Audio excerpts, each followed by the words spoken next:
Well, greetings. I'm Ron Harris with MEDIAlliance International, and we want to welcome you to the MEDIAlliance Institute. We are so glad that you're joining us today from wherever you are around the world. We know that we have people who are watching from Indonesia, who are watching from, I think, South Africa, also from Europe and Eastern Europe, and my goodness, just about every place in the world, India as well. And so we are thrilled to have you. Nigeria, I believe, is also on the list of folks who've signed up for this. So we're really excited to be able to present to you these Media Alliance Institutes to help you as you use media tools to proclaim God's truth. A few little details as we get underway. These are monthly that we're going to be holding, these institutes.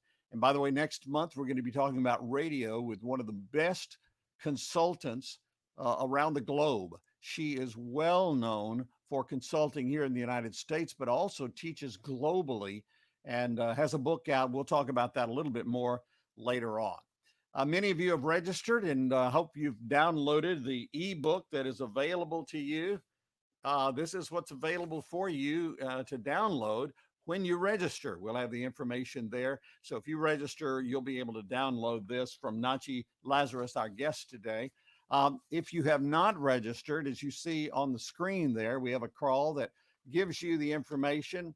Simply go to medialliance.cc/ebook, and you can register even after the program to download that ebook. And I think you'll be blessed by it. It's kind of a workbook that will help you in your ministry, your church, your organization, work through these strategies that you'll be hearing about today.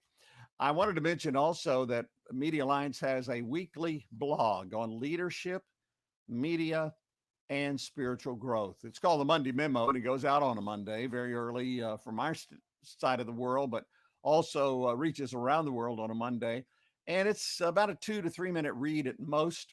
It's designed to put a thought in your mind about how we can better serve the Lord using media. Sometimes it's about leadership. Sometimes it's about the tools that we use.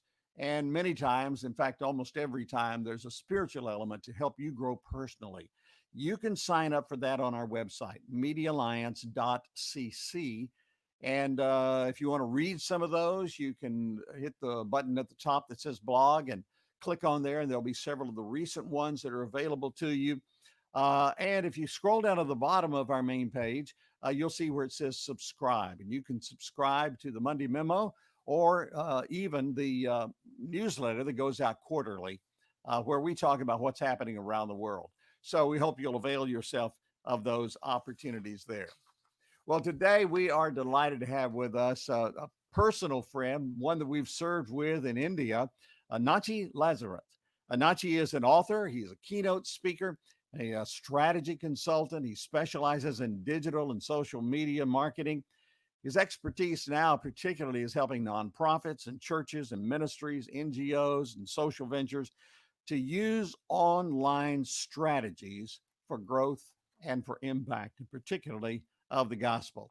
He is very passionate about teaching faith based organizations how to use these amazing tools that I believe God has given us, the internet, the technology, to reach the right audience with the right message at the right time. He's written a book, The Connected Church, about social media communications. It's available on Amazon, The Connected Church by Nachi Lazarus.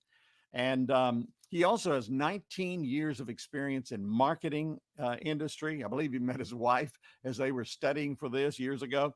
He's a chief consultant at Open Minds Agency, which is a digital agency for nonprofits, also the co-founder of it.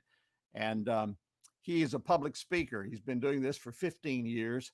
He has spoken at a number of major conferences, our National Religious Broadcasters Conference last year, also the ICMA in India, where the two of us have served together, and others. He's also a faculty of the Haggai Institute for the subject witnessing in the marketplace, something he's done for 12 years. He's an engineering graduate. He has postgraduate degrees and MBAs and international business. And it is a delight to welcome Nachi Lazarus to our Media Alliance Institute. Nachi, good to have you on board with us. And we are so glad that you're a part of what we're doing here. And by the way, it's good to see you. I wish I were there in India. Our travel restrictions are kind of keeping us from doing that, because this month we would have been there together at the Yes. ICMA. So Yeah. Miss so you, we're Ron. delighted. We're delighted you're here. Um, I'm excited to hear. I've got my notepad over here because I'm going to be taking notes. I want to learn so much, and I'm going to be probably looking through the ebook there, notebook. I want to learn from you, because these tools I mentioned a moment ago, I believe God gave us to use for His truth, His message, and to proclaim it far and wide. And I know in this pandemic, we have leaned upon these tools. Everyone has, but the church has. And so we're excited to have you here. We thank you for coming, and we look forward to what you have for us. Thanks, Ron. Thank you for having me, and I'm excited about what we are going to discuss. This is my passion. This is what I've done for years now, and I'm so glad that we've got to a place where we are able to share this with so many people. Very excited about it. Thank you. All right, so let's go. And today I want to talk to you about top digital and social media trends, along with multiple growth strategies. So I'm going to take you through three parts here. One is what works. First, we are going to look at current trends, what is working out there in the digital and social media world. Number two, what is coming, the future trends. And then finally, I'm going to give you some growth strategies. Now, that workbook is all about these growth strategies, these 5 growth strategies that I'm going to talk about. This workbook has details of them. So if you have not downloaded, maybe after the session, make sure you go visit that link and download it, because it has questions that you can walk through and you can think through all of them. All right, let's get started. I've got a lot to cover, so I'm not wasting any time. You've had enough introductions, enough foundation. Now let's get going, because this is important for kingdom building. What we're going to discuss is crucial. What works now? What are the current trends that we are looking at? I want to split this into two parts. The current trend itself, I want to split it into 2 parts. One is behavioral trends. So the first thing I want to talk about is some trends with respect to behavior. The first trend I want to talk about is this trend of things becoming a lifestyle when it comes to the digital and the online world. And I call it lifestyle of living online. That is, this is not just my term. This is a term coined by a research institute that I pulled out a lot of statistics from to share with you. And this word living online is something that's become part of Gen Z. So this idea of online being part of your life, it becomes part of your lifestyle, is primarily led by the Gen Z generation. So Generation Z is, as you know, are people who are born after 1997. These are very interesting group of people. If you're wondering who these Gen Z are and what you need to think about them and why am I talking about them when I talk about current trends, then pay attention, because I'm going to give you some key statistics. This is a quote from this person called Mary Ellen Duggan, who wrote this report on 2020 Gen Z. It's one of the latest reports, and it says, if you meet the digital needs of Gen Z, you are ahead of the rest of the world. I mean, basically, if you meet the Generation Z's requirements, then it puts you ahead of time, which is what you and me want, right? We are people who are here to serve. We are here to minister to people using the digital and the social media world. And we want to be ahead. We want to move forward. We want to understand what is going to come. And basically, if you want to be ahead of the curve, what you need to do now, current trend, is to think about Gen Z. So please focus on Generation Z and what they want, what they think. There's a lot of reports out there on the internet space, but I want to give this to you so that you totally understand the importance of what we are talking about here. Now, who is Gen Z with respect to the importance here? The first thing I want to point out from this report, the 2020 Gen Z report that I'm talking about, is that 40% Gen Z will account for 40% of global consumers by 2020. Now, this is an e-commerce based report. So I know we are all faith-based organization ministries, but one of the things you need to understand is if you watch the e-commerce world, if you watch the business world, you will, because they put a lot of emphasis on research and understanding consumer behavior, you start getting those, you start gleaning those inputs from them to understand what's coming in the future. So they are saying Gen Z will be 40% of global consumers. What does that mean? That means they will be influencing $600 billion of business. In our terms, in your terms and my terms, what that means is this is the generation that is going to influence the world. And you and me as a ministry, we need to start planning to influence this generation. That's what it means. So that is something that I wanted to point out to you right away, that Gen Z is one of the most important trends that you need to watch out for when it comes to current behavioral trends. This is the word living online that I picked up there in the first slide. So this report says basically Generation Z cannot imagine a life without the internet, right? And COVID has made it only stronger because of the situation that you and me are aware of. And what is interesting for me is 72% of them believe that you can still be a part of social movement even if you only participate through social media. So basically, there is this awareness in this generation to become part of something bigger than who they are.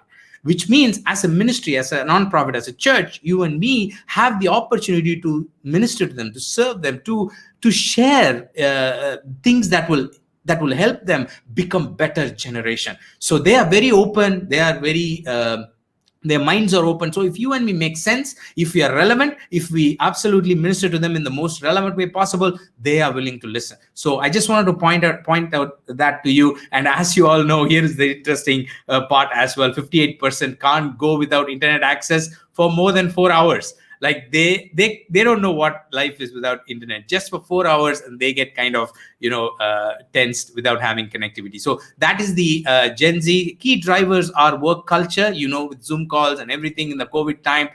Peer pressure is a big factor when it comes to Gen Z. I want to quickly run you through some of the things that influences their thought process.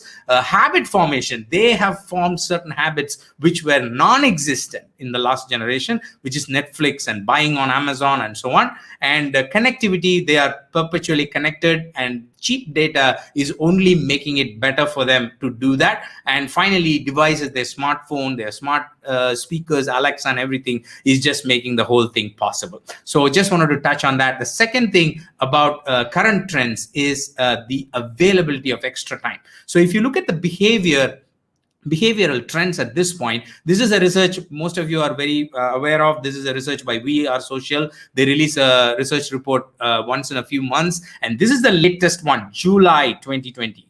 After Jan, now we've got the July 2020 report, and this report gives a very interesting couple of statistics about what happened during COVID-19. So a couple of things I want to point out is this is the slide about people spending more time with devices. So as you can see, 70% of them said they spend more time on smartphone and mobile phones, which is not a big surprise for us. But I also wanted to point out to you this 32%, which said we spend more time on smart TV and media streaming devices. We are talking about media. We are in MEDIAlliance Institute. So please note that 32% of the world is saying they're spending more time on smart TV and media streaming devices. So that is something for you to think about, and the smart speaker as well, because I believe voice technology is going to be the next big thing. And the third behavioral trend I wanted to point out to you is this is a season of unique needs. I want to spend a little bit of time here because this is important for you to understand. The needs of people are becoming different.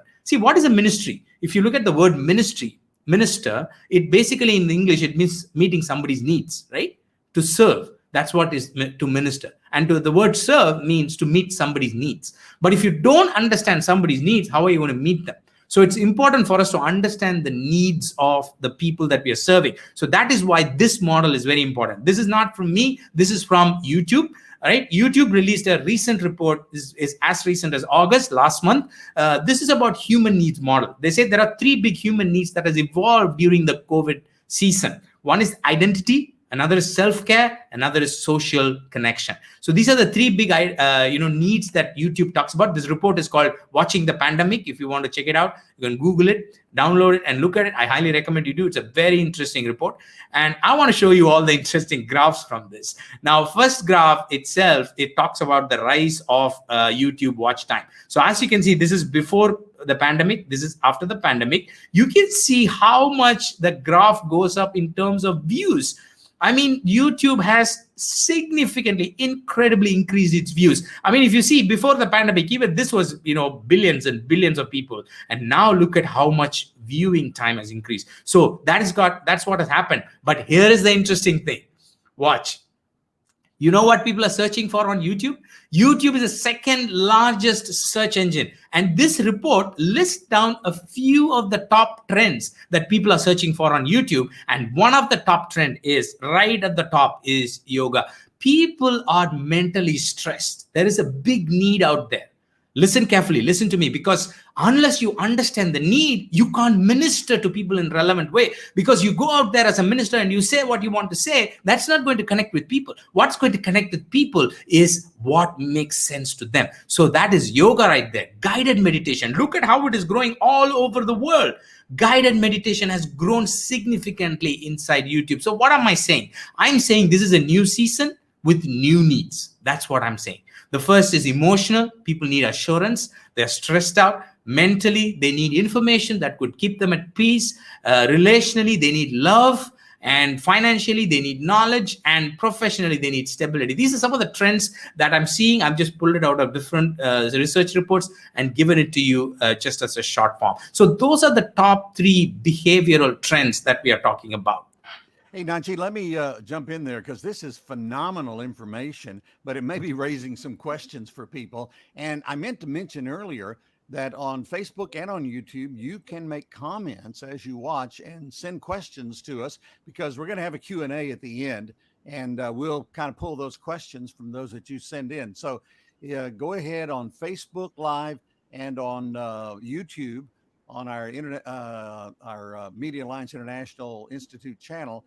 Make your comments, send your questions, and we'll put them to good use at the end of the program. So great information, Nachi. You've got my head spinning already. Thank you. Absolutely. Head spinning. That's the right word. I mean, my head was spinning as I looked through this. I get excited. This is my job. Every day I look at this information. I put together a news video every week. So I have to look at the latest trends and I get excited. My spirit gets excited because what an incredible opportunity you and me have today to reach this generation, right? So now let's quickly move on to industry trends. We looked at behavioral trends, 3 behavioral trends, right? Now let's move to the industry trends. What is impactful today? Like you asked me, Nachi, what is working? You are in this space. I've done work with faith-based organizations for the last 14 years. Out of my 19 years, I've spent predominant amount of time in the faith-based space. So if you ask me what is working, here are the 3 things that are working right now. So make a note of it. First is stories. Stories are absolutely incredible at the top of the funnel, the way it reaches people. So think about stories. This is old data. This is like April 2019. Actually, there's no new data about stories, but even this data is mind-blowing. 500 million viewers every single day. Think about that. 500 million, and not just everything put together. It's only Facebook Messenger 500, Instagram Stories 500, WhatsApp Status 500, and then Snapchat 190. The amazing thing is all these 3 are owned by the same organization. So, I mean, stories are absolutely booming. So what is stories? Quick, some tips for you to think about. Stories are something that showcases your organization. You don't go on stories and try to sell something or, talk about your event or talk about, ministry stuff in a very serious way. I mean, you could do that once in a while, but most of the time, the stories are about showcasing who you are. This is where people look at your real you, the authentic you, right? And they get to understand who you are as a leader, as a team, as an organization, as a ministry. You start showcasing to people who you really are. Showcase your culture, showcase your backstage, showcase your challenges. Be real. Talk about the ministry problems. Talk about what's going on in the world, what's in your heart, those type of things, right? Put it out there and let people see it. Do not try to sell on stories, because that's another place to do that. So don't try to talk people into serious transactional conversations. Keep it simple, doable, and scalable. So there you have it. First big transactional trend is stories. Second is videos. What else is working? If you ask me, Nachi, what else is working? Videos are working, my friend. Videos are working. What kind of videos? What do I mean by videos are working? Now, the interesting thing is TV subscriptions are starting to take, it looks like it's starting to take a back seat. And say by 2025, this is statistics from Google, says by 2025, half of the viewers under the age 32 will not subscribe to pay TV. But the interesting thing is 6 out of 10 prefer online video platforms to live TV, and time on TV using internet is increasing rapidly. So not like TV is going away. TV is there. TV is very much there. It's just becoming something else. It's becoming wrapped in this wrapper called digital. And without digital, there's no TV, because people are not subscribing to live TV like they used to. Now they are going digital. So that's what is happening with video. Now, video is king. What options do you have with video, right? First is short form. Okay, you don't have to think always about long form. Think about Instagram Reels, which was launched just a few weeks ago. TikTok, which you all know, it's a sensation, political, issue and all that kind of stuff going on behind that. So, but the reason why TikTok was not even around a few years ago, but today it's the topic of huge nations. Why? Because of the influence, incredible influence. The amount of time that people spend there is mind-boggling, because the way it's absorbing, it's engaging, it's attention. And what do we need? You and me as a ministry, what do we need? We need engagement. We need time. We want to be there for people, right? That's exactly why we are here in the first place. So short form content is something that you really have to look at when it comes to video. I know TikTok is not everybody. Somebody's looking at me and saying, oh, TikTok, I can't do TikTok. Of course, but your youth group can do. I don't know. Find somebody to do. But if it's not for you, that's fine. I'm not saying it's for everybody, but it's something that is working as a current trend. Think about it. Live and recorded videos, church services, you already know it. Live streaming has become a big thing. I'm so excited. I started doing live streaming for some of the people I work with, our own church, in 2007 and 8, and we did live stream with audio dongle, and I was so excited to get the first 100 people listening to us. And I said, 100 people are listening, and today we have hundreds of thousands of people listening every service, and we are so excited. And I'm so in a way I feel excited about what COVID has done. I know it's not a right thing to say, because there's just so many things that have gone wrong, but in one aspect I think what it has done is it has made us realize the importance of online and what we can do with the live stream and service. So most of you are live, and also think about recorded content. So continue to think about that. That is continuing to become a big trend in the days to come. Education wise, educational videos for small groups, for example, are becoming a big thing. Entertainment wise, music and worship is a big trend. So if you're into music ministry, if you're into worship ministry, please focus a lot on video. People need help. They need help. As I told you, people are stressed out. The mind is full of stuff, and music and worship can really help them open up their spirit and connect to God and give their worship as an offering unto God. As you all know, worship ministry is very, very important, and this digital is the season for you to make that ministry happen. Information wise, news is something that people really want to consume. And even personally, between our work, as you can see, this screenshot is the screenshot of the weekly news that I do, and we send it out on all the channels. We even have a WhatsApp broadcast group where we send it, broadcast list, not a group, broadcast list. So there are lots of Christian leaders who get back to us and say what a blessing it is. We are able to stay on top of the news every week, and we share it freely, and people are able to bless. So news is something that is really working as a trend.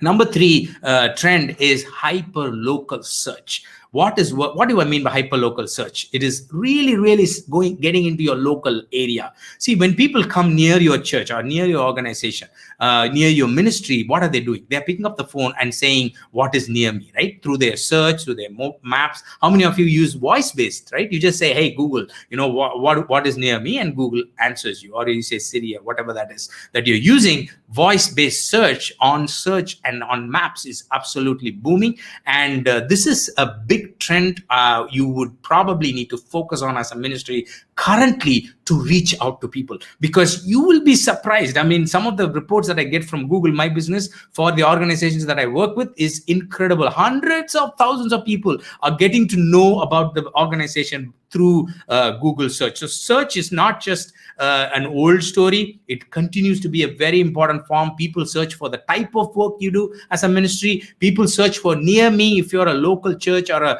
a church with multiple branches around the world, people search for your organization. Or if you're a nonprofit, a ministry with local presence, then people search for that. They search for a question related to your ministry. People search for how to, best of, and all that kind of lists. And if you continue to use Google My Business and Google Search as a tool, then if you optimize all your content for search, then you have a chance of growing up high. And here is a statistics from Parsley that says, look at the referrals. This is information about the top 10 external referrers to websites. And earlier it used to be social media. Social media was the leader, but look at this now. Now the top space is occupied by Google Search. So Google continues to be the top referrer of traffic to websites and to other assets. So this is the third trend that I wanted to talk to you about. So we've covered the behavioral trend and we've covered the industry trend. So 3 behavioral trends, 3 industry trends. Now, before I move on, let's. I was just going to step in and say, we're getting comments from people. This is so powerful. Our friends in London who are watching have commented on that. Also here in the U.S. and others, this is tremendous information. And Nachi, I did want to mention to the folks, yes, this is being recorded. It will be available on our YouTube channel. And as Facebook Live does, it'll be available there as well for replay later. So if you have your media teams and you would like to watch this later, they weren't able to get in on that. I think we have a whole team from Nigeria that's watching. But if you want to get in on it later, go back to our YouTube channel or Facebook Live MEDIAlliance, and you'll be able to watch the whole thing again. This is powerful. I know you're getting there. I'm hearing all this stuff, and in my mind, I'm saying, I want to be sure he has plenty of time to tell us, how do we use this stuff for our ministry? So I'm looking forward to that. You may have some more info you want to share with us before you get there, but this is great. I just want to let you know it's resonating with lots of people all over the world. Yeah, thank you. Thanks, Ron. Thank you.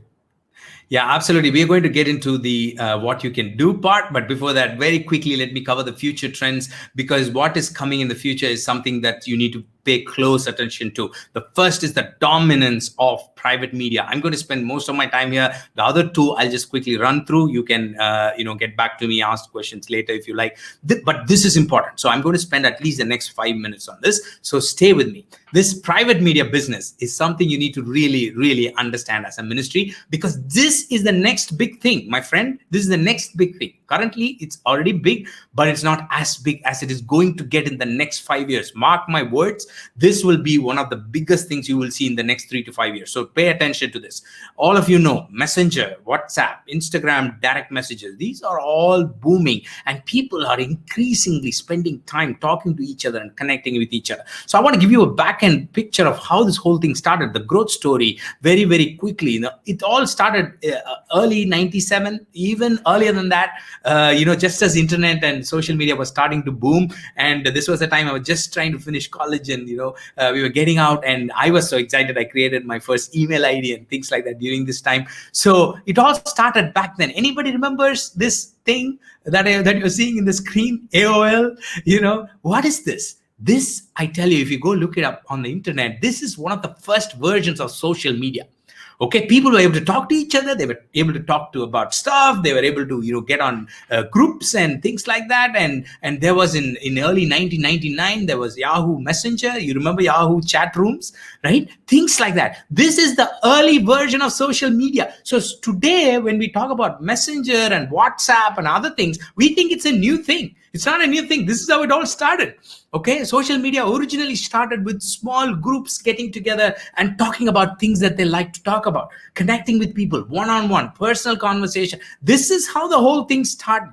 And then things started evolving down and, going down. Now I'm going to take you, little down 20 years ahead of time. I'm sorry, I don't have all time to go through the entire history, but I do have the history if you're interested. I love history, looking at technology and how it evolved. And most of this time I was walking through it. So I was excited to learn about it. But now let me bring you to 20 years ahead. So in early 2019, something started happening. We started seeing reports. This is a report from Global Web Index that talked about a sudden increase in trend where consumers were starting to share information and content on private media instead of social media. Before this time, most of the sharing was happening on social media. And then suddenly people were starting to share stuff privately because they were concerned about privacy. They want encryption, one-on-one, and so on. And then there came a report in early 2019 from the man himself, Mark Zuckerberg. He wrote a report on Facebook's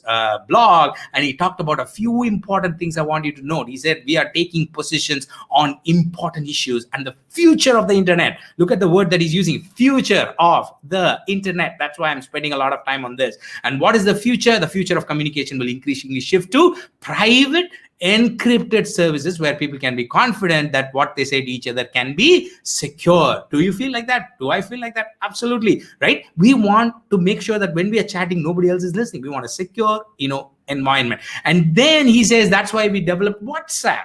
So here comes WhatsApp, and they bought WhatsApp, and then they made it part of Facebook group of company. And then the whole idea of messaging starts to come up in the social world, and including, now comes the interesting factor. Look at everything that's coming into the private encrypted space: video chats, groups, stories, business payments, commerce. Hello, we are talking about one-on-one encrypted service, but now this looks like social media. Do you see how this and this are starting to merge right in the next paragraph? All the social media stuff is starting to become private media. See, that is the trend I want you to notice. And now immediately before COVID, pre-COVID, February 2020, there was a report from Harvard Business Review that talked about what is happening with the private messaging group and what do they feel like. And they had a survey, and the survey says 38% of people under 30, again, we are talking about the Gen Z, only use Facebook for private messenger function. That's very interesting.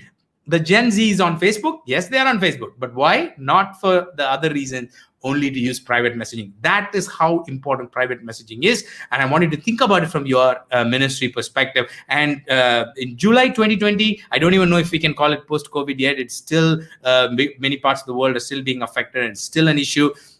But here's the report, July 2020 report. It talks about increase in the online digital activities. There are top three things that are increasing. One is, not surprisingly, the shows and so on, and then spending long time on social media. But the third biggest thing is spending longer using messenger services. So private messaging and social media, look at how close they are, 46 and 42. It's not a big difference. So the increase in private messaging and social media is absolutely the same. So that is the first big trend I want to talk to you about, private media. So pay close attention. The second is growth of social commerce. That is the next big future trend that you need to be aware of as a ministry. Facebook and Instagram have already rolled out shops, which means people can buy stuff. So transaction and commerce happening. I know most of us are nonprofits, so we're not thinking of e-commerce, but this is a trend because it impacts us. It impacts the way people deal with money.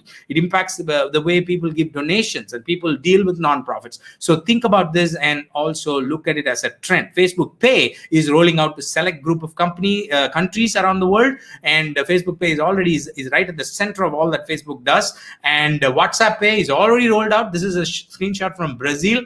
Right now, you can actually send money on WhatsApp with a message, and that's going to be rolled out all over the world. It's just a matter of time, right? They're already working on it. So just send a message and somebody receives the money. So very, very interesting. That's social commerce, the second big trend. And then third is digital content consolidation. What is digital content consolidation? As media people, we need to understand what's happening with content. I told you the TV and the internet space are merging. It's not only that, even on the TV space, the way content is consumed is changing. Look at what's happening. Apple TV, right, is now available on Amazon Fire Stick. They are competitors, but they are starting to work with each other and consolidate, because guess what? With this little stick right here, which is a small USB drive kind of thing, you can just put it. You can watch almost everything you need. You can watch Netflix, you can watch YouTube, you can watch Hotstar, you can watch Apple TV, you have Spotify. You basically, that thing costs nothing. It's not very expensive at all, and you can plug it into a monitor, into a TV, and then it becomes a complete media storehouse. So why am I telling you this? Because as ministries and nonprofits and churches interested in media, it's important for you to understand what is happening to content and create your content accordingly. And I want to give you one tip: create your content for big screen, my friend, because big screen is going to be the future. People are going to spend a lot of time on bigger screens, even during work at home and everything during the COVID season. People have spent a lot of time on larger screens. So that is all I have from the trends perspective. I'm going to go to part 3 and let's see what Ron has in mind. Yeah, we're getting some great questions in. I just want to remind folks you can make your comments as long as greeting us. Thank you. Just hearing from our friends all over the world. But you can make your comments and questions for Nachi.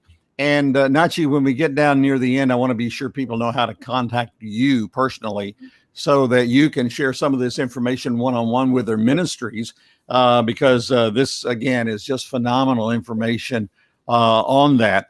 And so we'll get to that in a little bit. Hang on. And of course, we'll have that on our website as well so that people can connect with you.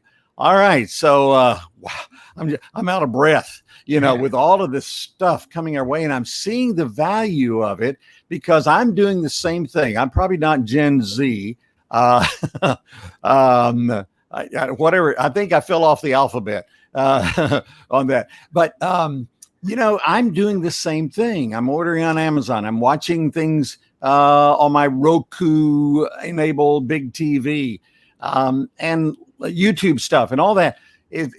And I'm not in the group you're really talking to. So it tells me that is a broad spectrum of people that we have access to.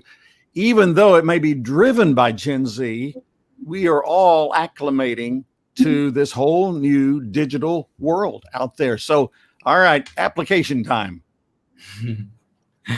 Absolutely. Thank you, Ron. Yes, it's application time, and it's important for you to understand what to do next. I'm going to give you 5 steps, and the workbook has more details, but I'll quickly run you through what those 5 steps are, because as Ron said, this is led by Gen Z, but basically it applies to all of us. And you as a ministry cannot ignore this anymore. So let's just see what you need to do. First thing is beat the noise with brand voice. I know I didn't mean to make it sound like the rhyming, but it just did. So I absolutely mean what I say there. There is so much noise out there on social media, and you have to beat it. So how can you beat it? Because as you can see, this is a big opportunity, and it's not only you and me that are seeing it. Everybody is seeing it. So there are more people producing more content than ever before. Okay, as you can see, this is the updated version of every minute on the internet kind of a thing. On every minute on the internet, look at some of the Netflix streaming and Reddit and Zoom calls and incredible numbers. I'm not even going to go into that, but it's just mind-blowing. YouTube users upload 500 hours of video every single minute. So how can you stay ahead of this curve? My friend Mark Schaefer, who wrote multiple books on social media, talked about this concept called content shock way back in 2014, right? He said, basically, this is the idea of content shock. He says, people only have certain amount of time. That is not going to change, right? You have 8 hours or 10 hours. That's all. But the amount of content you need to consume keeps growing and keeps growing and keeps growing. And we are at 2020. And he predicted this in 2014, okay, where it was not happening. But now this is happening. So how can you deal with this content shock? He basically wrote a book about that. But let me give you a few tips and couple of just takeaways here. First is you need to build a brand. That is one thing I want to focus on. Many ministries don't think about this. I started my life as an traditional advertising guy in a traditional ad agency, and I consumed ad agency books and branding books, and I was in love with David Ogilvy and all that he taught, and that's how I started my marketing career. So I think branding is super important. But guess what? As I got into the faith-based space, nobody cared about it. Like logo, yeah, brother, make some logo, something, doesn't matter. Just put, as long as God is doing his thing. Absolutely. God should be at the center of it. It's important that God is doing what he's doing. Otherwise, there'll be no ministry. But guess what? You also need to take some steps to understand how people's mind works. Okay, and people's mind works in a particular way with colors and images and symbols and words and so on. So your personality has to come out through your branding. That is one of the best ways for you to stand out in a noisy world. Now look at this. I'm using this slide. I've got black, I've got yellow, I've got white. Now guess what? You go to my website, nachilazarus.com, or Google Nachi Lazarus, go to my website, you will see 3 colors. You know what those colors are? You will see black, you will see yellow, and you will see white, because those are my brand colors. And look at my shirt. I'm wearing black shirt. I mean, I like black shirts, not because of the brand. But what I'm saying is this. You have to build your brand, and there's nothing bad about it. It's not salesy. This is not marketing. This is not just, the word marketing has taken a bad connotation in the Christian world. I'm sorry to say, marketing is simply, here is the definition of marketing that I learned from one of the best marketing professors in the world, I would say, who taught me marketing in my business school years ago. And he said, marketing is simply this. It's connecting good products with the right audience. That's all. Good products and messages with the right audience. That's what marketing is. And who has a good message? Who has the best message in the world? You and me. We have the best message in the world, and it's our job to connect it with people. And that's what marketing is. So marketing is not bad. Learn marketing techniques. Branding is one of the key ways in which you can deal with noise. Your uniqueness has to come out. That is what brand voice is. Brand voice is basically building your uniqueness. Number 2, what can you do? Number 1 is that. Number 2, what can you do? Create content for your audience's journey. Your audience are going through a journey. Whether you like it or not, they are going through a journey. Now, usually what we do is we say one size fits all. You have a church service, or you have a message, or you have something, a video that you are capable of doing. You take that and you put it out there, whether it's a blog or a podcast or a video, and then you say, send it on all the channels. That's what we do. That's great. That's a good place to start. But as you grow as a church or a media ministry, you have to start thinking one size fits all does not work. What about Gen Z who doesn't have the time? What about people who are at different stages of their journey, right? I'm not saying nobody has the time. Generally they say, goldfish has so much attention than man and all that. By the way, that statistics is not very accurate. You can go verify that. Man does have low attention span, but not all the time. Listen to me. There is a journey that we all go through, okay? This funnel that you're seeing is part of visualizing that journey. I am not saying that everybody goes through this funnel. That's what we thought earlier. All marketers, we all thought everybody goes from stage 1 to stage 2 to stage 3. But surprise, surprise, guess what? We are not in control. Who is in control?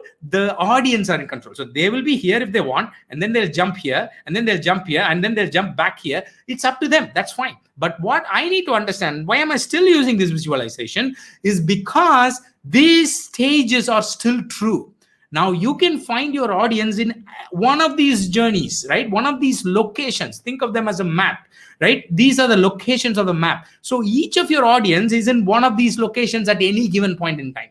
Now they may jump back and forth, but they are in one of the locations. Now you as a ministry need to understand where they are and start creating content for that location. For example, at the top of this funnel, what are they going to think about? They have very less time. They don't have time. Here, the time starts increasing as you go down. So here people have a lot of time, but here they have very less time. So what do you need to do? Create content that talks about their challenges. Listen to their challenges. Understand their gaps. Relate to their circumstances and create content that will address those things, right? That's what you can do. In the second stage of the funnel, where they have a little bit more time, they are starting to consider you. They have now been aware of your ministry, but they're starting to consider you. What can you do? What kind of content do you need to give to people who are here? People who are here, they want answers. So give them lots of answers, handhold them, support them, give them clarity and so on, right? People who are down the next step are trying to make a decision. Now, do I have to do this? Do I have to do that? I have understood what the ministry is. I have considered and given it a lot of thought. Now I'm in the decision-making space. Help them to firm up the solution. Establish trust, build community, spend a lot of time with them and so on. So this is where you will start thinking about how to create content. Coach them, mentor them, and guide them as they start making that decision and become a disciple. So discipleship starts happening here. So this is just an outline of how you can think. There are many other tools and visualization that you can use, but basically I want to tell you, create content based on the journey of your audience. Run targeted and tactical campaigns. What do I mean by targeted and tactical campaigns? That is the number 3 thing that you need to do. Number 3, you need to think about ad campaigns. Now, if you can spend any money at all, think about ad campaigns. Today with COVID and everything, people are saying, oh, ad spending has come down. This is World Economic Forum's report that shows red everywhere. People are spending less money on ads. And there's this report that says after the financial crisis in 2008, this is the lowest that we have seen in terms of ad spend and so on. Yes, it's all true. I'm not disputing them. But the same report talks about something else. Look at this. This is a graph that shows various types of advertisements, okay, ad opportunities. And the white boxes are what was projected as a growth in 2020. And the green is actually what is happening in 2020.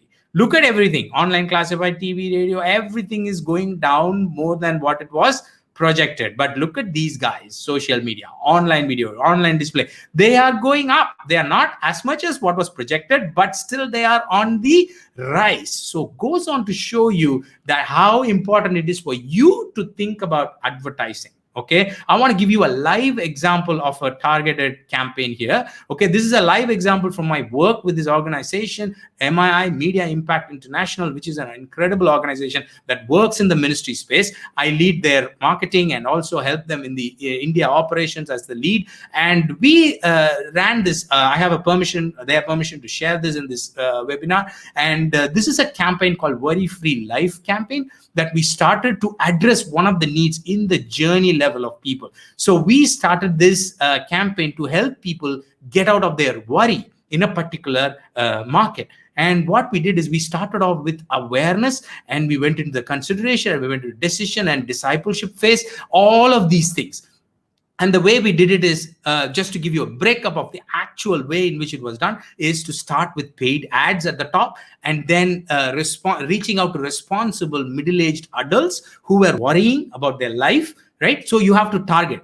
I'm giving you an example of how you go about doing it in the shortest amount of time possible. I mean, this is like the most comprehensive and the most packaged ad strategy session you will see, because I'm packaging so much of learning into this, right? In the second stage, we create a landing page where once people see the ads and they're responsible middle-aged adult, they will come to a landing page and they will learn more from the written copy, and they will also start chatting with a team. We set up an entire team that actually does discussions with them. They follow up, they have this conversation, and we are not doing anything. We're just helping them. We are serving them. We are ministering to them. We are saying, here is a way to get out of debt. Can we pray for you? Can we talk to you? Can we help you with resources? So as people come down, as they think about worry, we are having deeper discussions with them. We are listening to them. We are being there for them, just like how Jesus would have been. If somebody had told him, I'm worried, Jesus would have listened to him. So you listen to him, pray for them, give them guidance, help them through the process, give them resources. And if they need, lead them to a church network. But that's not our job. It's the job of God to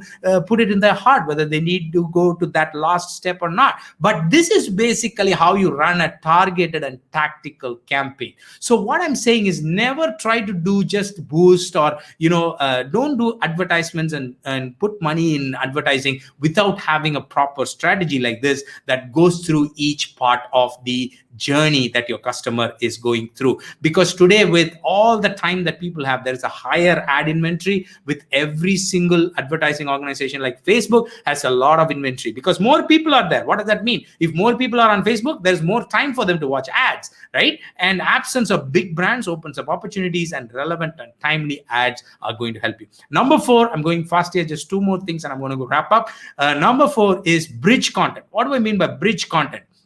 See, there are 2 spaces on the digital world. One is a rented space. What is a rented space? Social media is a rented space, right? Mark Zuckerberg owns most of that, by the way. And every other company also has social media presence. Ad platforms, partner websites, and other places. These are all rented places where you are able to find your audience, right? Now, most of you are listening to me on YouTube and Facebook and other places. This is different. This is not a own place by MEDIAlliance. This is a rented place. Now, what happens? Then if there is this owned place, what do you mean by owned place? An owned place is something where you have the numbers of the people who are listening to you and watching you. You've got their email IDs. You've got probably some kind of a membership or subscription that people have. And you have to constantly have something that bridges these 2 spaces. And that is what is called bridge content. You create content that leads people from one stage, which is the rented space, and moves them to the owned space. So if you're able to do this transition constantly, then you don't have to be worried. For example, TikTok shut down in some markets, right?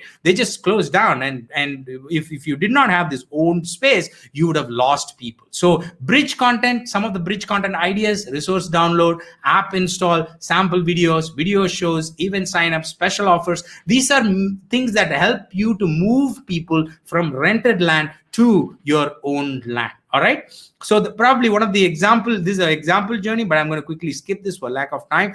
Basically, people watch a video, they go to a landing page, learn more, they subscribe, and they get involved with your ministry. That's the crux. This is just an example, a simple example. So things like this, you can think of pipelines like this that people can go through where you can, minister to them. And finally, my fifth and final point for this evening: facilitate niche solution-based communities. Facebook groups, absolutely booming. The leading reason Facebook is used by people, according to users, is to keep in contact with friends and family. That is the leading reason. They are not here to come and listen to you preach or to any ministry. I'm sorry, but that's not why people are coming to Facebook. They are coming because their uncle is posting, auntie is posting, nephew is posting, their baby's picture looks cute, they're going on vacation. That is the reason they are on Facebook. You just happen to be also on Facebook, just like how Jesus was in the marketplace. People came to marketplace for some other reason, but Jesus was there and he preached the gospel. Why? Not because he wanted to do it or build a religion, because people needed it. So you will preach the gospel on social media, but people don't get there for that reason. So how do you bridge that gap? People want something, but you have something. How do you do it? That is where this whole idea of groups come into play, because 60% of respondents stated in this survey that we talked about earlier that in talking in private groups means they can share more openly. So inside this crowded marketplace called Facebook, you can still create this idea of Facebook groups. And not only Facebook groups, WhatsApp groups, okay? And not only WhatsApp groups, you can have messenger rooms. These are some of the ideas for you to build this online community to serve and minister to people. You can have membership sites. You can have, chat comments on live shows like this. Now we are building a community right here, right? You're listening to me, you're chatting. That is a sort of a community. Now, if you also become part of a membership or a subscribe to MEDIAlliance and so on, then you become part of a larger community. So these are some of the things that you could do. So there you have it. Those are my 5 points. And Ron said, how do you want to connect with me? There it is. Nachi Lazarus. I'm Nachi Lazarus on almost all social media platforms, and that is my webpage. That's all I have for you, brothers and sisters. Such a joy and honor for me to share all that I know here on this webinar. Thank you for listening to me. God bless you. Wow, Nachi, terrific. And by the way, it's not Nacho, it's Nachi. Those of us in Texas might misspell that some way, but wow. Terrific information and application of that too. And we do have some questions coming in. I see my friend Bob Bartz, who serves in Indonesia, and he was asking, what are the top 3 questions Gen Z have or want to learn from their video consumption? Yeah, that's a good question. I don't have the exact statistics of what are the top 3 questions, but here are some of the trends. Since I do a lot of research on Gen Z, things that they are very interested on are, first is entertainment. Okay, there is a study that shows the top 3 things that Gen Z are very interested in, and all the top portions are got to do with either videos, music, or video games. Those are the 3 things that they're very interested in. And guess what? The ministry opportunity here, and people are like, how do we make sense of that? Here's how we make sense of that. Today, it's the world of Instagram Reels and TikTok. What does TikTok do? TikTok has music, but it also has content, right? So think of ways as a ministry, how you can fuse these things. How can you fuse movies, music, video games into the gospel and the message that you have? And there you have it. You would have captured Gen Z's imagination. They also like authentic, real information. So there you have it. Yeah, that's a good question, Bob. Thank you for that. If any of others have some questions, most people are just blown away. I'm seeing words like amazing, thank you, terrific, great information. And so again, I'm going to be watching this a second and third time just to glean a little bit more each time on there. I really liked hearing you say something that is I'm old school, but when everybody's been saying attention span, short attention span, you got to do everything in 30 seconds or 1 minute or something. That's true to a degree, but it's not totally true. We will sit and visit with a friend for 2 hours and not think about it. It's I not mean, short attention span. yeah, Ron, people spend hours on Netflix. And Oh, guess yeah. what? You were there in my Facebook account. I just did a research and I said, how long do you spend time on Zoom? I asked all my friends. And if you are my friend on Facebook, if you go look at those responses, the highest was 11.5 hours. Wow. What are we talking about? What are we talking about? I mean, it's just the stages. So I'm glad you Yeah. caught that. Yeah, it's just a different Yeah. journey. And I think, that really opens the door for those in ministry, for churches. Yes, if you put a 1 hour sermon on, don't expect it to hit everyone. Do some pullouts, do some short feature things, do some others, but don't just drop the 1 hour or the 40-minute message, because God can use that. Some people will gravitate towards it. And if it is a compelling message, then people will watch. They'll stay with it. Oh, absolutely. I mean, use the short clips to attract people, but after they come in, they are going to be transformed, not by the 5 minute. Nobody got transformed by the 2 minute, 1 minute video. The real transformation comes at the 1 hour, 45-minute message. Like in our church, we have 1 hour, 15-minute messages, and that is what transformed me. So, but guess what? If I was at the top of the funnel, I wouldn't pay attention to it. But if I'm at the bottom, I would. So depending on the stages of your audience, I would say split your content in different sizes and different duration, and you will have an impactful online ministry. Great. That is terrific on that. Yeah. I just think there's some good information. And like I say, it does open up the door for opportunities for people, but you have to know the old thing from Aristotle, you have to know who your audience is, and you have to tailor what you're saying, what you're doing, and how you present it to that audience. You're right. One size does not fit all. And so you have to realize, if I'm going to be effective with a certain audience, Jesus didn't talk the same way to the Pharisees as he did to his disciples. He knew who his audience was. Paul talked to different people in different ways. We just need to look at the Bible and say, you know what, I can learn. And just the same thing you're saying, we need to know who that audience is, and then tailor our message to that person, and then use these amazing tools. Let's see, that's Bob. I've got another, Ron Lambros, who also is in ministry, and by the way, was in India with us last year, was talking about the great information. He said, Gen Z bring the financial support for ministries. Do they, and how do you find balance? Yeah, thanks for that excellent question, Ron Lambros. Nice connecting, seeing you again, and we met in India. And what I want to say is the statistics that I presented about Gen Z, I just want to clarify, that was to show how Gen Z leads the way in the digital world. For example, they started TikTok, but guess what? We are all following TikTok now. Those are not on Gen Z are also going in that direction. So Gen Z basically leads the way with trends. So it's good for us to watch out Gen Z and follow the trends. That's one thing. But currently, I also want to talk about the financial support, because currently the financial support is coming from a different generation. But guess what? It's shifting. That's why I showed you those statistics. In the next 5 to 6 years, Gen Z are going to be the ones that are going to make financial systems work. They are the ones who are going to run economies around the world, and they are going to be, and guess what, this is a great time to start influencing that generation. It's a great time to start helping that generation, ministering to that generation, leading them in the right direction, so that when those 5-6 years come, then they are going to be ready to support ministries, support the gospel, help the world, and really be part of nonprofits. So that's the goal.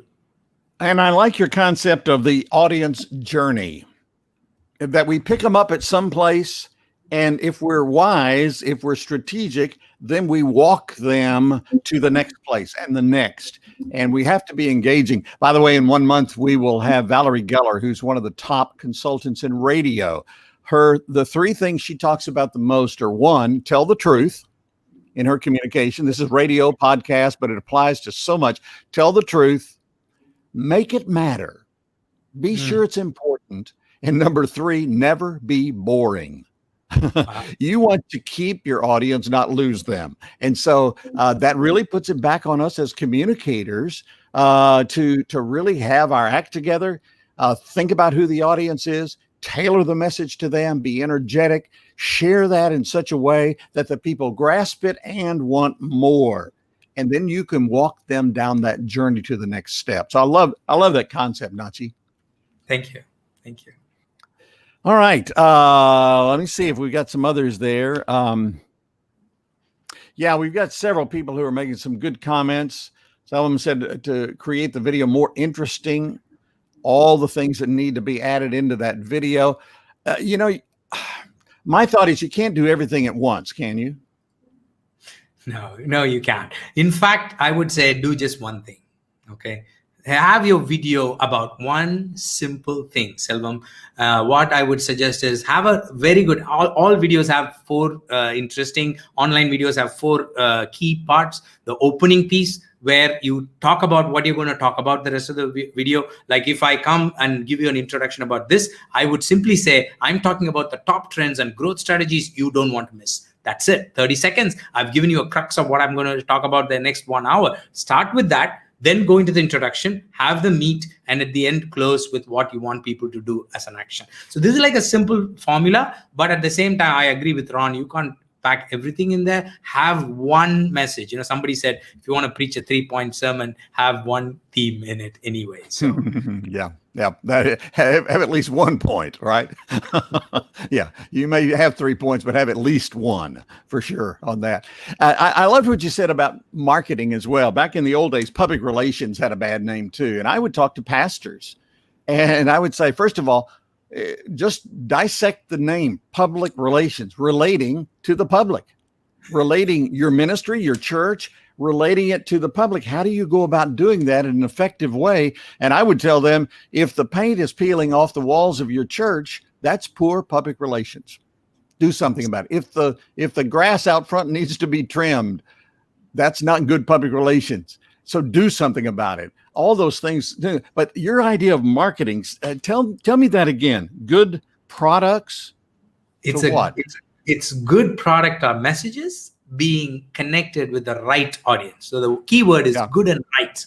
Good thing going to the right people. Simple. Yeah, exactly. It is simple, but boy, that is profound. And it does help us understand this idea of marketing and not just throw it out because it sounds so commercial. Understand the underlying message that is there, of what you're attempting to do, how you're doing it, and the strategy that is, I think, needed in today more than ever, because you mentioned it earlier, we are overwhelmed with content. You've got to get them. You've got to reach them. Then and they've got to know that there's something there that is of value for them along the way. Absolutely. Well, I tell you, we could take 3 hours on this, Nachi, or more. And I think people would stay with us through that.